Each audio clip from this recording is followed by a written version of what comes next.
నమస్తే వీధిని స్వాతం లక్ష్యం సమాజీతం. ఈ మధ్యకాలంలో భారతీయ జనతా పార్టీ అధ్యక్షుడు పైన జరిగినటువంటి దాడిని మరి ఏ రకంగా ఖండిస్తారో ఆ యొక్క ఆలోచనతో ముందుకెళ్తున్నటువంటి ఎస్సీ మోర్చా కొప్పు భాష గారు ప్రస్తుతం మనతో ఉన్నారు. ఈ విషయం పైన అనార్గళంగా వారి గురించి చర్చిద్దాం. నమస్తే అండి. నమస్తే అండి. ఈ మధ్యకాలంలో చూస్తున్నాం మనం అంటే ఇంతకుముందుకే జై భీమ్ జై శ్రీరామ్ అనే గొడవ నుంచి మరి స్వేరో వర్సెస్ బీజేపీ అనే రేంజ్లోకి ఇంకా వాగ్దానం కూడా చేశారు. ఏమి గౌరీమాతను మొక్కను, గణేష్ని మొక్కను, రాముని మొక్కను, కృష్ణుని మొక్కను అనే ప్రతిజ్ఞ చేసినటువంటి ఆర్ఎస్ ప్రవీణ్ కుమార్ పైన మీరు ఎలా స్పందిస్తారు? దాదాపు ఈ రాష్ట్రంలో వారం రోజుల నుంచి నడుస్తున్నటువంటి సంఘటన ఏదైతుందో ఈ యొక్క రాష్ట్ర ప్రజలందరూ గమనిస్తున్నారు. ఒక ఐపీఎస్ ఆఫీసర్ సంబంధించినటువంటి చేసినటువంటి ప్రతిజ్ఞ ఏదైతున్నదో వారు నిన్నేదో నేను చేయలేదు, వేరే వాళ్ళు చేసిర్రు, నేను మాట్లాడలేదని చెప్తున్నారు. మేము ఒకటే సూటిగా ఒక ప్రశ్న అడుగుతున్నాం. మీరు ఐపీఎస్ ఆఫీసర్ అయ్యేటప్పుడు మీరు ఒక ప్రమాణం చేసి ఉంటారు, ప్రతిజ్ఞ చేసి ఉంటారు. ఏమని? ఈ దేశంలో ఉన్నటువంటి అన్ని మతాలను, అన్ని విషయాలను మేము గౌరవిస్తామని చెప్పేసి మీరు రాజ్యాంగానికి అనుకూలంగా ప్రతిజ్ఞ చేసినటువంటి విషయం మనం చూసినాం. కాబట్టి అంబేద్కర్ పేరు మీద అంబేద్కర్ ఈ రకంగా ఉండవన్నాడు, అంబేద్కర్ మనవాదులను వద్దని చెప్పిండు. మీరు ఒకటే అడుగుతున్నాం. 50 ఏళ్ళ కిందట 60 ఏళ్ళ కింద ఉన్నటువంటి మనవాదం ఏదైతుందో ఆ రోజు అప్పుడు ఉన్నటువంటి పరిస్థితులు మనవాదాన్ని కాల్చేయడం జరిగింది. అంబేద్కర్ గారు రాజ్యాంగంలో ఒకటి విషయం చెప్పిండు, అన్ని మతాలను అందరినీ గౌరవించాలి, అన్ని రకాలుగా మనం సమానంగా చేయాలని చెప్పేసి. వారికి ఇంకో మాటగానే చెప్పిండు, ఏమని? కుల నిర్మూలన జరగాలి, కుల వ్యవస్థీకరణ జరగవద్దని చెప్పిండు. ఈరోజు మీరు చేస్తున్నటువంటి వ్యవస్థ ఏంది? కుల నిర్మూలన జరుగుతున్నది. నేను ఒకటే విషయం చెప్తున్నా, గురుకుల పాఠశాలల్లో ఎడ్యుకేషన్ పాలసీ ఏదైతున్నదో ఈ రాష్ట్రంలో ఉన్నటువంటి అందరు ప్రజలు అందరూ దాన్ని ఆకర్షించారు, దాన్ని స్వాగతించారు. కానీ ఎడ్యుకేషన్ పేరు మీద నా అక్షరం అడుగులు, అక్షరం వైపే నా అడుగులు అని చెప్తున్నటువంటి స్వారో ప్రవీణ్ కుమార్ సార్ గారికి ఒకటే విషయం మేము అడుగుతున్నాం. గతంలో స్కూళ్ళలో మీరు చూసి ఉంటారు, ఒకటే యూనిఫామ్, ఎస్సీలు ఒక దగ్గర కూర్చోవాలి, బీసీలు ఒక దగ్గర కూర్చోవాలి, రెడ్డిస్ ఒక దగ్గర కూర్చోవాలని చెప్పేసి ప్రభుత్వ పాఠశాలలు ఎక్కడ పెట్టరిగిన. నేనేమంటున్నానంటే అప్పుడే అందరు కలిసి కూర్చొని చదువుకున్నటువంటి విధానం, సంప్రదాయం, సంస్కారం మనకు నేర్పినటువంటి ఈ దేశంలో, ఈ రాష్ట్రంలో ఈరోజు మీరు అరే మనము అక్షరం వైపు అని చెప్పేసి, మనం ఎడ్యుకేషన్ పేరు అని చెప్పేసి మిగతా వారిని దూరంగా చేసుడు మంచిదేనా? ఆ రకమైనటువంటి భావన విద్యార్థుల మధ్యలో నేర్పించడం కరెక్టా? ఇది అరే మనం ఖచ్చితంగా చదవాలరా, మనం ఇట్లా ఉండాలి, మమ్మల్ని వాళ్ళు అన్యాయం చేసిరు, వీళ్ళు అన్యాయం చేసిరు అని చెప్పేసి వాళ్ళ మనసులలో ఇది నింపడం ద్వారా ఏమవుతుంది అంటే సమాజం అంతా మమ్మల్ని దూరం చేసింది, వాళ్ళ మీద కోపం పెంచుకునే పరిస్థితి ఈరోజు గురుకుల పాఠశాలలు ఏర్పడుతున్నాయి. ఇంకొకటి నేనేమంటున్నానంటే అక్షరం సంస్కారం నేర్పాలని చెప్తున్నా. నీ అక్షరం ఈ దేశానికి భాషగా నిలవాలని చెప్తున్నా. నీ అక్షరం ఏదైతున్నదో ఈ రాష్ట్రము, దేశం సంబంధించినటువంటి అంశాల మీద నా సంస్కారం నేర్పాలని చెప్పేసి నేను చెప్తున్నా, నేను అనుకుంటున్నా. ఎందుకంటే అక్షరం మధ్య డప్పులు కొట్టినతో డాలర్లు సంపాయాలి, తర్వాత చెప్పులు కుట్టినోడు ఐఏఎస్ ఐపీఎస్ 100% కావాల్సిందే. మీరు చేస్తున్నటువంటి విధానం, ఎడ్యుకేషన్ పాలసీ మంచిది, ఆ రకంగా తీసుకురావాలి. కానీ విద్యార్థుల లోపల నడుస్తున్నటువంటి విషబీజాలు ఏవైతున్నాయి అవి మంచిది కాదు, రేపు పొద్దుగాల ప్రమాద పరిస్థితులు ఉన్నాయని చెప్పేసి నేను అంటున్నా. స్వారో ప్రవీణ్ కుమార్ సార్ ఏదైతున్నదో మేము పూర్వ విద్యార్థులమంతా కలిసి ఒక స్వారోని ఏర్పాటు చేసినాము, మేము విద్యార్థులకు చేయూతనిస్తున్నాము అని చెప్తున్నామని చెప్పేసి మేము ఒకటి అడుగుతున్నాం. ఈ రాష్ట్రంలో జరుగుతున్నటువంటి దళితుల మీద దాడులు కావచ్చు, తర్వాత కేసీఆర్ చేసినటువంటి దళితుల మోసం కావచ్చు, ఎందుకు అడుగుతలేరు? ఈరోజు బండి సంజయ్ గారి మీద జరిగినటువంటి దాడి ఏదైతున్నదో కరెక్టా? అది ఈ రాష్ట్రంలో ఉన్నటువంటి స్వారోస్ అంతా ఇష్టం వచ్చినట్టు మాట్లాడుతున్నారు. అదేనా లాంగ్వేజ్? అదేనా సంస్కారం? మేము స్వారోలం, మేము ఇట్లే మాట్లాడతామని చెప్తున్నారు. రాష్ట్రంలో ఉన్నటువంటి 1100 పైన దాదాపు గురుకుల పాఠశాలలు ఏవైతున్నాయో నేను మళ్ళీ ఇంకోసారి చెప్తున్నా, గురుకుల పాఠశాలలు ఇస్తున్నటువంటి ఎడ్యుకేషన్ ఏదైతుందో మంచిది అది, కానీ దాని అంతర్గతంగా నడుస్తున్నటువంటి వ్యవహారకానికి మేము వ్యతిరేకిస్తున్నాం. ఇంకోటి నేను చెప్తున్నా, ఈ దేశంలో నవోదయ పాఠశాలలు ఉన్నాయి. నవోదయ పాఠశాలల నుంచి అనేక మంది ఎస్సీలు, ఐఏఎస్, ఐపీఎస్ ఆఫీసర్లు, డాక్టర్లు, ప్రొఫెసర్లు, అనేక రాజకీయ పార్టీలలో ముందంజన నడుస్తున్నటువంటి వ్యవస్థ, ఎడ్యుకేషన్ పాలసీ, ఎడ్యుకేషన్ సిస్టమ్ నవోదయాలలో ఉంది. తర్వాత సోషల్ వెల్ఫేర్ రాష్ట్రాలలో చాలామంది డాక్టర్లు అయ్యారు, చాలామంది ఐపీఎస్ ఆఫీసర్లు అయ్యారు. అప్పుడు ఉన్నటువంటి జనరేషన్కి అది మంచిగా అనిపించింది. ఇప్పుడు ఫాస్ట్ జనరేషన్కి మీరు వచ్చిన తర్వాత కొద్దిగా దాన్ని మెరుగులు మర్చిరు, దాన్ని మంచిదని చెప్తున్నాం. ఇతర మతస్థులు వాళ్ళని ఎందుకు వ్యతిరేకించలే? ఆ రోజు అంబేద్కర్ వ్యతిరేకించింది ఆలంగిన, మీరు ఎందుకు వ్యతిరేకిస్తలేరు? కాబట్టి మీరు ఏంది మీ లక్ష్యం? మేము హిందువులము, ఎస్సీలము, మేము హిందువులము, మేము రాముని పూజిస్తాం, అయ్యప్ప మాలలు వేస్తాం, చెన్నకేశ్వర శివుని మాలలు వేస్తాము, అన్ని రకాల మేము హిందూ భావం కలిగి ఉన్నాం. మీరు ఆపగలుగుతారా దాన్ని? అరే నేను ఒరిజినల్ హిందూ అని మాట్లాడుతున్నాను. నేను ఒకటే చెప్తున్నా, నువ్వు ఒరిజినల్ హిందూ అని ఏందాక నీ సర్టిఫికేట్ వరకు హిందూ అని మాట్లాడుతున్నావు. ఇంటర్నల్ పోయిన తర్వాత మీది ఏం నేర్పుతున్నారు? ఈ దేశంలో అంబేద్కర్ను ఎవరు పాటిస్తలేరా? ఈరోజు ఉస్మాన్ యూనివర్సిటీ వేదిక నుంచి స్వారోలం అని చెప్పేసి మా కార్యకర్తలకు అందరికి ఫోన్లు చేసి బెదిరించడం జరుగుతున్నది. ఇదేనా మీ పద్ధతి? ఇదేనా మీ స్వారో సిస్టమ్? మీరు చెప్తున్నటువంటి ఎంత బాగా చెప్తుంటారంటే డప్పులు కొట్టేటోళ్ళు డాలర్లు సంపాయాలని చెప్పేసి, చెప్పులు కుట్టేటోళ్ళు ఐఏఎస్ ఐపీఎస్ ఆఫీసర్లు కావాలి, నా దళిత జాతి అంతా అమెరికా పోవాలి, లండన్లు పోవాలి. మీరు చెప్తున్నటువంటి విషయాలు ఏవైతుందో 100% మేము దానికి ఏం విషయం చెప్పం. కానీ ఈరోజు మనమంతా విలేసిన సమాజము. నేను మళ్ళీ ఇంకోటి చెప్తున్నా, ఆ రోజు ఉన్నటువంటి పరిస్థితులు 60 ఏళ్ళ కింద గుళ్ళలకు రాని ఈ రోజు వరకు నేను అంటాజబుల్ చాలా అందరం కలిసి పోదాం పారి, అందరం కలిసి ఆ గుళ్ళలకు ఎవడు రానియలేదో వాడిని చట్టబద్ధంగా వాడిని ఏం చేయాలో అది చేద్దాం పండి. నువ్వు గుళ్ళకే రావు, గుళ్ళకి రాకుండా ఇవన్నీ మాట్లాడతావు ఎట్లా? ఆ రోజు ఎవరైతే రావద్దనో ఈరోజు అందరు రమ్మంటారు కదా, రాండి అందరూ. ఇదేమో హిందుతో బ్రాహ్మణ సంబంధించిన గుళ్ళ అవి కావు కదా. మీరు మనం అందరం కలిసి పోదాం. ఆ రోజు అంబేద్కర్ని ఈ రకంగా చెప్పలే, అన్ని మతాలను గౌరవించమని చెప్పిండు. కానీ మీరు చేస్తున్నటువంటి వ్యవహారం మీ రాష్ట్రంలో ఉన్నటువంటి సారస్. అవును, ఇంకొకటి అడుగుతాం, నువ్వు ఎడ్యుకేషన్ పాలసీలో ఎడ్యుకేషన్ నడిపేయాలని చూస్తున్నావు. గ్రామ కమిటీలు ఎందుకు? జిల్లా కమిటీలు ఎందుకు? రాష్ట్ర కమిటీలు ఎందుకు? మీకు జెండా ఫ్లాగ్ ఎందుకు? చల్ నీకు రాజకీయం చేయాలని ఉంటే బయటకు వచ్చి చేయి దళిత సమాజం కోసం. కాన్షీరామ్ గారు చేయలేదా? చాలామంది మేధావులు దేశంలో ఉన్నారు కదా, మీరు ఈయనట్లా బయటకు వచ్చి పనిచేయండి. ఎవరుద్దంటారు? బండి సంజయ్ గారి మీద దాడి, ఒక బడుగు బలహీన వర్గాల జాతి నుంచి వచ్చినటువంటి బండి సంజయ్ గారిని మీరా మాట్లాడేది? అనేక దళితుల సమస్యల మీద రాష్ట్రంలో ఉన్నటువంటి నేరల్ల ఇష్యూ కావచ్చు, నా మీద మా మిస్సెస్ మీద దాడి జరిగినటువంటి విషయాలు కావచ్చు, స్పందిస్తున్నటువంటి నాయకుడు బండి సంజయ్ గారు. ఈరోజు దళిత ద్రోహిగా నిలబడుతున్నటువంటి కేసీఆర్కు వంతన పలుకుతున్నారు మీరు. మీ స్క్రిప్ట్ అంతా మేము దారు సలాం నుంచి నడుస్తుందాం అనుకుంటాం మేము. మీరు ఎందుకు మాట్లాడారు? నేను ఒకటి అడుగుతున్నా, మీరు ఇదే ప్రార్థన ప్రతిజ్ఞ ఏదైతున్నదో అల్లాను మీరు మొక్కొద్దని చెప్పేసి మీరు చార్మినార్ దగ్గరకు పోయి మీరు అడగగలుగుతారా? ఈ రాష్ట్రంలో ఉన్నటువంటి మెదకులు ఉన్నటువంటి చర్చిల దగ్గరకు పోయి ఏ జీసస్ని మొక్కొద్దని చెప్పగలుగుతారా? ఎందుకు చెప్తలేరు మీరంతా? ఎందుకు చెప్తలేరు? ఎస్సీలు అంటేనే హిందువులు. నేను మళ్ళీ చెప్తున్నాను, అనేక మంది మహానుభావులు మహాపురుషులు ఐందవ సమాజం నుంచి వెళ్ళిర్రు. అరే రామాయణం రాసింది వాల్మీకి అండి. కానీ అనేక చరిత్రలు కానీ సంప్రదాయం సంస్కృతి కలిగినటువంటి దేశం.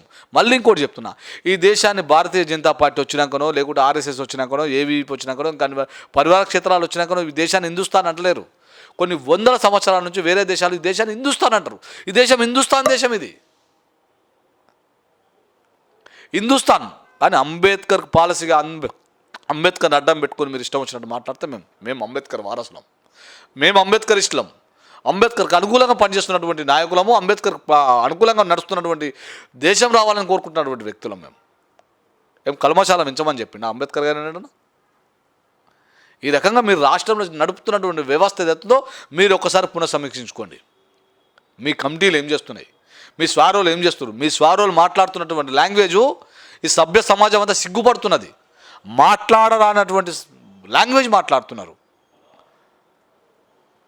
నేను మళ్ళీ అడుగుతున్నా, అరే ఒక ఆయన మాట్లాడుతున్నాడు మీకు డబ్బులు వేయడానికి వస్తున్నాయి, మీరంతా అక్రమాలు చేస్తున్నారని చెప్పేసి. నేను అడుగుతున్నా, టీఆర్ఎస్ పార్టీలో ఉన్నటువంటి చాలామంది ఎమ్మెల్యేలు 7 సంవత్సరాల కిందట తెలంగాణ రాకముందుకు స్లిప్పర్లతో ఉస్మాన్ యూనివర్సిటీలో తిరిగినటువంటి ఎమ్మెల్యేలు ఈరోజు లక్షల కోట్ల రూపాయలు ఎక్కడి నుంచి వచ్చినాయి?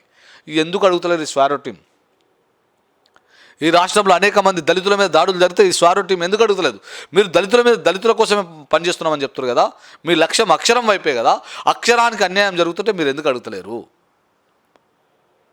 ఒక 4 ఏళ్ళ చిన్నారిపై భయంశాల అత్యాచారం జరిగితే ఎందుకు స్పందించారు మీరు? ఎందుకు మాట్లాడతలేరు? ఆ సమాజంలో ఉన్నటువంటి అవిగిన ఒక అంశాలే కదా, మాట్లాడరు మీరు ఎక్కడ. కాబట్టి స్వారో సంస్థతో మీరు చేస్తున్నటువంటి అరాచకాలు అవుతున్నాయో అది మంచి పద్ధతి కాదు. మీరు భారతీయ జనతా పార్టీనో లేకుంటే హిందూ సంస్థను హైందవ సంస్థను ఏమో చేయాలనుకుంటే ఇంకో చాలామంది లక్షల మంది కోట్ల మంది పుట్టినా ఈ హైందవ సమాజాన్ని ఏం చేయలేరు. స్వేర సంస్థకు విదేశీ నిధులు వస్తున్నాయని ఆరోపణలు వస్తున్నాయి. ఇందులో సత్యం ఎంత? నేను మళ్ళీ చెప్తున్నా చూడండి, మీకు నిధులు రాకుంటే మీకు గ్రామ కమిటీలు దేనికోసం వేస్తున్నారు? మీరు మండల కమిటీ దేనికోసం వేస్తారు, మీరు జిల్లా కమిటీలు దేనికోసం వేస్తారు, రాష్ట్ర కమిటీలు మీరు వేస్తున్న ఈ డబ్బులన్నీ ఎక్కడి నుంచి వస్తున్నాయి? ఇది వాస్తవం. మీరు ఒక్కసారి మీ టీవీ ఛానల్ ద్వారా గురుకుల పాఠశాలను విజిట్ చేయండి. అందులో ఉన్నటువంటి అధ్యాపకులు కావచ్చు, అందులో ఉన్నటువంటి విద్యార్థులు చాలామంది గుండు కొట్టిస్తారు. ఎందుకు గుండు కొట్టిస్తారు? ఆయన మాట్లాడుతున్నాడు, మీ సార్ ఎందుకు గుండు కొట్టించుకుంటాడంటే, ఈ రాష్ట్రంలో ఈ దేశంలో నా రాజ్యాధికారం వచ్చిన ఆ రోజు నేను నెత్తి గుండు ఎన్నికలు పెంచుకుంటా అని చెప్తున్నాను. రామ్నాథ్ కోవింద్ ఎవరండి? నేను ఓ పనికిమాల విధవ నేను మాట్లాడుతున్నాను. ఓ పనికిమాల విధవ వాడు మాట్లాడుతున్నాడు, ఉస్మాన్ యూనివర్సిటీ నాది అని చెప్పేసి మాట్లాడుతున్నాడు. వాడు మరి చదువుకోలేదో ఈ దేశంలో ఉన్నటువంటి ప్రథమ పౌరుడైన రామ్నాథ్ కోవింద్ అంటే గుళ్ళకు రానియలేదట. రామ్నాథ్ కోవింద్ను ఒక ఈ దేశ ప్రథమ పౌరుని గుళ్ళకు రానియలేనంత ధైర్యం ఉందా అండి ఎవరికన్నా? వాడు మాట్లాడారు, రామ్నాథ్ కోవింద్ నన్ను గుళ్ళకు రానియలేదు, వాళ్ళ భార్య ఆయన కలిసిపోతే రానియలేదు, మెట్ల మీద కూర్చోబెట్టారని చెప్పేసి. మనం తిరుపతికి పోతామండి, దర్శనం చేసుకున్న తర్వాత బయట వచ్చి ఒక తల ప్రశాంతమైన వాతావరణం కూర్చుంటాం. అట్లా అని చెప్పి గుళ్ళకు రానియలేదా? గుళ్ళకు రాణిస్తలేరా? బిడ్డ, మీకున్నటువంటి అనుమానాలు ఏవైతున్నాయో, మీరు అంబేద్కర్ పాలసీగా మీరు వ్యతిరేకంగా పనిచేస్తున్నటువంటి నాయకులు మీరంతా.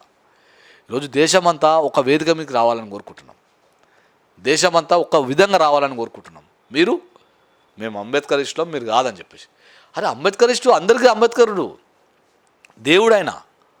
మీరు అరే చదువులో తల్లి ఎవరిని అంటారండి? చదువులో తల్లి సరస్వతే, చదువులో తల్లి ఈశ్వరుడు, చదువులో తల్లి యేసు అంటారా? ఇదో భారతీయ జనతా పార్టీ ఆర్ఎస్ఎస్ నేర్పించింది కాదు. ఇది కొన్ని సంవత్సరాల నుంచి గురు బ్రహ్మ, గురు విష్ణు, గురుదేవో మహేశ్వర, గురు సాక్షాత్ పరబ్రహ్మ అంటాం మనం. ఇదేమో ఆర్ఎస్ఎస్ బీజేపీ రాసింది. ఇదేమన్నా కొన్ని వందల వేల సంవత్సరాల నుంచి వస్తున్నటువంటి ఆధ్యాత్మికమైనటువంటి ఎవరైనా స్కూల్కి పోయిన తర్వాత ముస్లిం కానీ క్రిస్టియన్ కానీ ఈ పదం పాల్గొంటారు. దీనివల్ల ఏముంది? నేను మళ్ళీ చెప్తున్నాను, జై భీమ్. ఓకే, జై భీమ్. మేము కదా జై భీమ్ అంటున్నాం. ఈ దేశంలో ఉన్నటువంటి భారత్ మాతాకి జై అనక మీకేం బాధ? అలా ఏం తప్పు ఉంది? ఈ దేశం భారతదేశం కదా, వారిని అమ్మగా పిలుచుకోనికి మీకేమి అభ్యంతరం అనిపిస్తుంది? భారత్ మాతాకి జై అంటే ఏమవుతుంది? భారత్ మాతాకి, మీ అమ్మని అంటాం కదా, ఈ దేశాన్ని అమ్మలాగా కోరుకుంటున్నటువంటి మేము భారత్ మాతాకి జై అంటే ఇది బీజేపీ వాళ్ళది ఆర్ఎస్ఎస్. అరే ఇది భారత్ మాతాకి జై అని పోయి తప్పేం లేదు అందులో. జై భీమ్ అంటే తప్పేముంది? ఈరోజు నేను మళ్ళీ చెప్తున్నా, ఈ రాష్ట్రంలో ఉన్నటువంటి మైనార్టీలు ఎంఐఎం పార్టీ ఏదైతున్నదో చాలామంది చెప్తున్నారు, మేము దళిత నీల్ భీమ్ అనేది తయారు చేస్తున్నాడు ఎంఐఎం వాడు. వాని ముసుగులో ఉండి ఎంఐఎం ముసుగులో ఉండు నిరంతరం హైదరాబాదుల దాడులు ఎక్కువ జరిగినటువంటి వారు దళితులు. ఎంఐఎం చేతులు ఇబ్బంది పడ్డ వాళ్ళు దళితులు. ఒక్కనాడు ఎంఐఎం పార్టీ గురించి ఎందుకు మాట్లాడరు వీళ్ళు?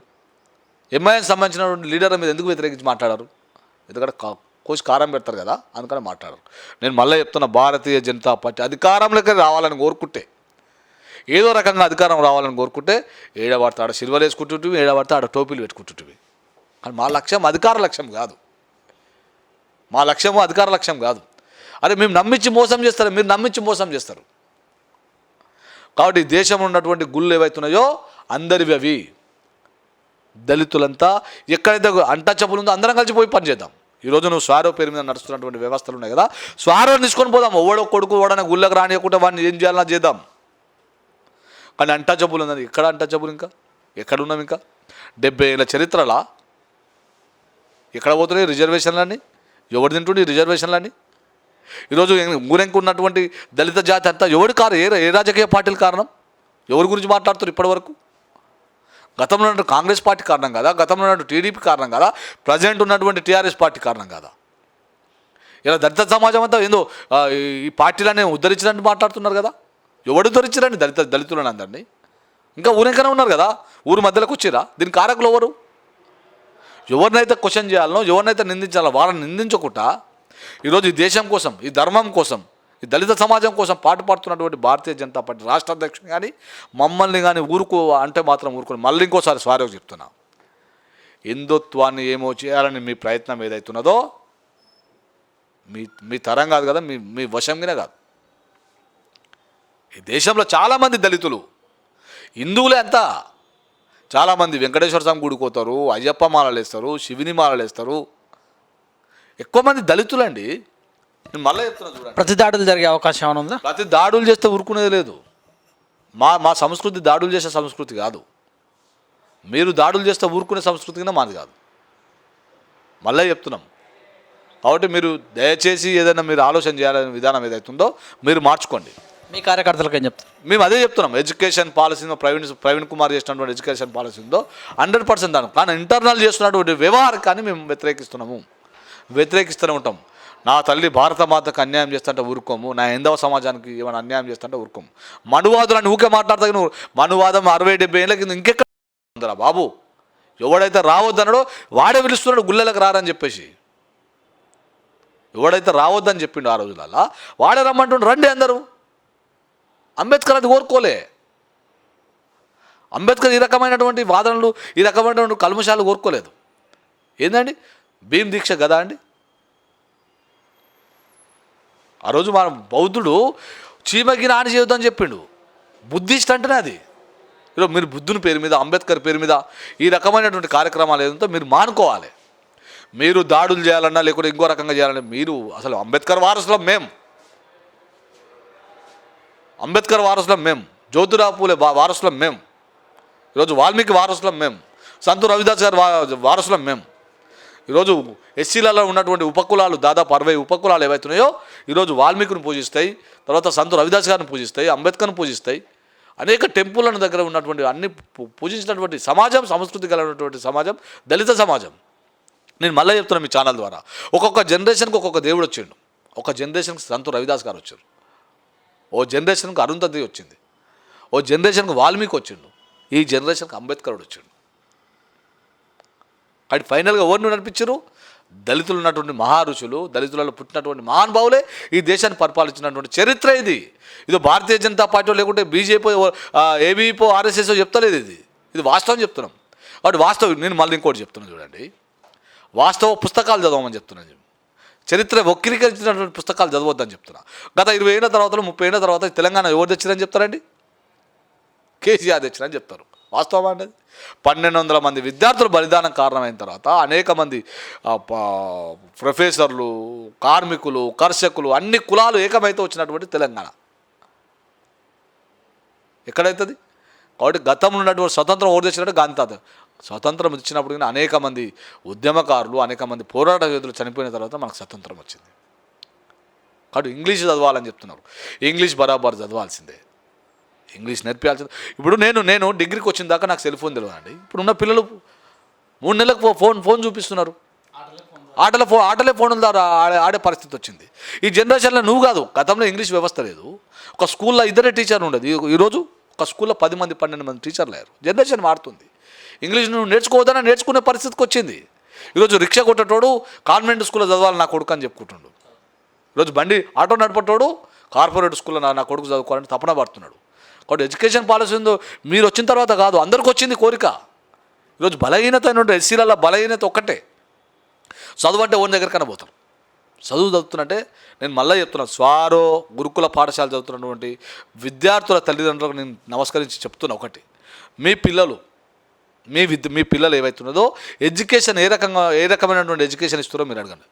జుట్లు కట్ చేస్తున్నారు, రిబ్బన్లు పెట్టనిస్తలేరు, బొట్టు పెట్టుకొనిస్తలేరు, గాజులు వేసుకొనిస్తలేరు. మీరు ఎవరైనా డిసైడ్ చేయడానికి? ఎవరు మీరు దీన్ని ఆపనికి? నీకు నిజంగా ఆ రకమైనటువంటి వ్యవస్థ ఉంటే రాజీనామా చేయి, బయటకు వచ్చి ఓ సంస్థ పెట్టుకొని నడుపుకో. పార్టీ పెట్టే ఆలోచన కూడా ఉన్నట్టుగా ప్రకటన. నాతో డిబేట్లో కూర్చున్నాడు కదా, మీరు పార్టీ పెడతాడా? కాలం నిర్ణయిస్తుందని చెప్తున్నాను. కాలం నిర్ణయించేది వచ్చి పార్టీ పెట్టుకో, నడిపించుకో. దాన్ని వద్దను. ప్రజాస్వామ్య దేశం కదా ఇది. దాడులు చేస్తే ఊరుకునేది లేదు. దాడులు చేస్తారంటే ఊరుకునేది లేదు, ఊరుకోమిగిన. మళ్ళీ చెప్తున్నాం, మీరు ఎడ్యుకేషన్ సిస్టమ్ పాలసీ ఏదైతున్నదో డప్పులు కొట్టుకునేటోడు డాలర్లు సంపాయాలి, చెప్పులు కొట్టుకుంటాడు ఐఏఎస్ ఐపీఎస్ ఆఫీసర్లు కావాలి సమాజం. కానీ ఒక్కటే, మీరు ఇస్తున్నటువంటి ఎడ్యుకేషన్ పాలసీ కింద వేరియేషన్, అరే మనం ఈ సమాజం మనల్ని వ్యతిరేకించదురా, వాళ్ళతో ఖచ్చితంగా అక్షరం మన ఏ ఆకలి అయితే అక్షరం తినుకుంటే సంస్కారం కలిగినటువంటి అక్షరాలు మింగుండి. ఆకలి అయితే అక్షరాలే మింగురి, కానీ సంస్కారం కలిగినటువంటి అక్షరాలు మింగురి అని మేము చెప్తున్నాం. ఈ దేశానికి ఉపయోగపడేటట్టు అక్షరాలు మింగురి, ఈ సమాజానికి ఉపయోగపడతాడు అక్షరాలు మింగురి. జాతీయవాదం నేర్చుకోండి, నేషనలిజం నేర్చుకోండి, సంప్రదాయం నేర్చుకోండి, సంస్కృతి నేర్చుకోండి. ఇవన్నీ కొన్ని సంవత్సరాల నుంచి, అనేక సంవత్సరాల నుంచి మనకు నేర్పించినటువంటి సంప్రదాయ సంస్కృతులు అండి. నరకాసురుని వారసులం, రావణాసురుని వారసులం. ఇదే బాధ అనిపిస్తుంది. ఈ స్వారో రాకముందుకు ఈ రాష్ట్రంలో ఎక్కడ జరగలే. స్వారో వచ్చిన తర్వాతనే నరకాసురులను రాముని కాల్చే పరిస్థితి వచ్చింది గ్రామాలలో. అంటే 2 వర్గాలను చేస్తున్నావు కదా నువ్వు. అంబేద్కర్ ఇది కోరుకోలే కదా. అంత సమాజం మీద ఒక వేదికకి రావాలని చెప్పిండు. కుల నిర్మూలన జరగాలన్నాడు. ఈరోజు మీరు చేస్తున్న వ్యవస్థ ఏంది? కుల వ్యవస్థీకరణ చేస్తున్నారు. ఇదా మనం ఏం చదువుతున్నాం? సంస్కారం లేని చదివితే చదువుకుంటేంది. జ్ఞానం అనేది ఈ సమాజానికి ఉపయోగపడుతూ ఉండాలి. జ్ఞానం లేని చదువులు చదివితే ఒక్కొక్కడు చాలామంది ఈరోజు నక్సలైట్లకి అనేక మంది ప్రొఫెసర్లు చాలామంది మంచి మంచి చదువులు చదువుకొని నక్సలైట్లో జాయిన్ అయ్యారు కదా. వారు పోయినటువంటి బాట ఏది? సమాజానికి వ్యతిరేకంగా బాటలు పోయారు. మంచి మంచి ప్రొఫెసర్స్ పోయి నక్సలిజానికి. తీవ్రవాదులలో బిట్స్ బిలాడ్ చాలామంది విద్యార్థులు తీవ్రవాదులలో మంచి మంచి చదువు ఇంజనీర్లు ఎంటెక్ చేసిన వాళ్ళు తీవ్రవాదులు. అది కరెక్ట్ అన్నట్టు ఆ చదువు? అటువంటి చదువు కాదు మనం కావాలని చెప్తున్నది. తండ్రిని తండ్రి అని చెప్పాలని చెప్తున్నాము. అమ్మని అనాలని చెప్పే సంప్రదాయం కావాలని కోరుకుంటున్నాము. ఈరోజు మళ్ళీ చెప్తున్నా స్వారో ప్రవీణ్ కుమార్ గారికి, ఈ రాష్ట్రంలో ఎడ్యుకేషన్ పేరుతోని అనేక మంది డిగ్రీలు అయిపోయి, పీజీలు అయిపోయి, పిహెచ్డీలు అయిపోయి రోడ్ల పాడిన పడుతున్నారు. ఈరోజు తెలంగాణ వచ్చిన తర్వాత ఒక్క డిఎస్సి రాకపోయి అనేక మంది లక్షల మంది విద్యార్థులు రోడ్ల మీద పడి పిచ్చోలేక తిరుగుతుంటే ఎందుకు ఆలోచన చేస్తలేదు మీ స్వారో సంస్థ? నువ్వు ఎందుకు ఆలోచన చేస్తలేవు? ఈరోజు ఎస్సీ కార్పొరేషన్ ఏదైతుందో ఎస్సీ కార్పొరేషన్ నిధులు దక్కాల్సినటువంటి యువతకు ఏదైతే దక్కలేవని చెప్పేసి మేము బాధపడతా ఉన్నాం. కాబట్టి అంబేద్కర్ను అడ్డం పెట్టుకొని మీరు చేస్తున్నటువంటి కార్యక్రమాలు మంచివి కావు. అంబేద్కరుడు అందరికి దేవుడు. ప్రభుత్వ కోఆపరేషన్ ఉందా? మన దాడి జరిగే సమయంలో ఏదన్నా జరిగే సమయంలో ఇంటెలిజెన్స్ వాళ్ళు చెప్పే విషయాలు కానీ పోలీసుల ముందుగతల్ని అడ్డుకునే సమయంలో కానీ అక్కడ జరగలేదన్నట్టు కూడా కొంచెం వివరిస్తున్నారు. 100% అండి. నేను మళ్ళీ చెప్తున్నాను చూడండి. ఇందులో కేసీఆర్ పాత్ర 100%. కేసీఆర్ నడిపిస్తుండేది. కేసీఆర్ పాత్రనే ఇది. ఈరోజు మందకృష్ణ మాదిగలకు సంబంధించినటువంటి మందకృష్ణ ఈ తెలంగాణ ఆంధ్రప్రదేశ్లో ఉమ్మడి రాష్ట్రాలలో ఆ జాతికి గౌరవం తెచ్చినటువంటి వ్యక్తి ఈరోజు ఎక్కడ పోయిందండి? కేసీఆర్ మందకృష్ణను దొక్కేనికే తెచ్చినటువంటి బాణమే స్వారో ప్రవీణ్ కుమార్ నేను అనుకుంటున్నా. ఈరోజు ఈ జాతికి గౌరవం తెచ్చినటువంటి నాయకుడు మందకృష్ణ గారు. కాబట్టి కేసీఆర్ చేస్తున్నటువంటి బాణాలు ఏవైతున్నాయో, కేసీఆర్ చేస్తున్నటువంటి దళిత ద్రోహి కేసీఆర్ ఒక్కనాడు మాట్లాడారు కేసీఆర్ గురించి స్వారో సంబంధించిన వాళ్ళు. ఎక్కడ పోయారండి వీళ్ళంతా?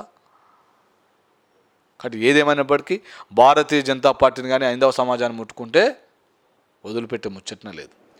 బైన్సాలో జరిగిన హిందువుల పైన దాడిని చాలామందిని కూడా హిందూ కార్యకర్తలను అరెస్ట్ చేశారని కూడా చెప్తున్నారు.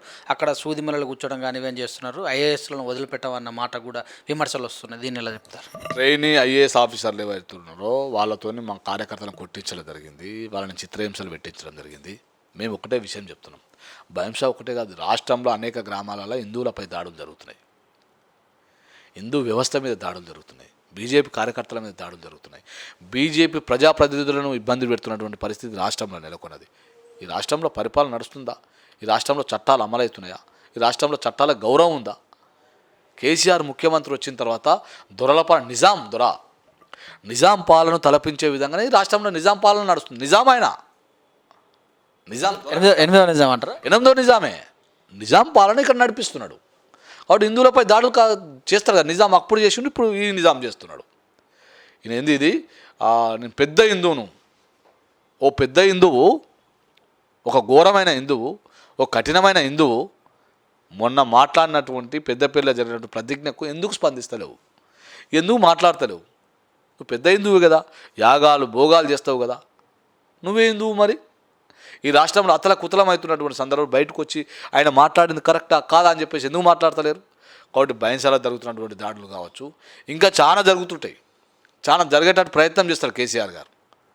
కాబట్టి కేసీఆర్ ఫామ్ హౌస్లో అనుకొని స్క్రిప్ట్ నడుస్తుంటే వీళ్ళు బయటకు వచ్చి నడుపుతూ ఉంటారు. ఒక ఐఏఎస్ ఆఫీసరు, ఒక ఐపీఎస్ ఆఫీసరు 7-8 సంవత్సరాల నుంచి ఒకే శాఖలో ఉండి పనిచేయడం కరెక్టేనా? అందరు ఎందుకు చేస్తలేరు?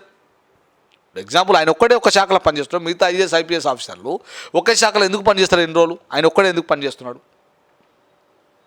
మీరు ప్రభుత్వమే ఆ రకంగా చర్య తీసుకొని చెప్పియండి, తప్పేముంది? అది ఏదేమైనప్పటికీ ఈ హైందవ సమాజం కావచ్చు, హిందుత్వం మీద జరుగుతున్నటువంటి దాడులకు పూర్తి బాధ్యత కేసీఆర్ గారు వహించాల్సిందే. అందులో ఏం అనుమానం లేదు. Thank you sir. Thank you very much. ధన్యవాదాలు. ఇదని మరి కొప్పు భాష గారు స్పందిస్తూ మరి ఆర్ఎస్ ప్రవీణ్ కుమార్ చేస్తున్నటువంటి విషయాలను అన్నింటినీ కూడా చక్కగా వివరించారు.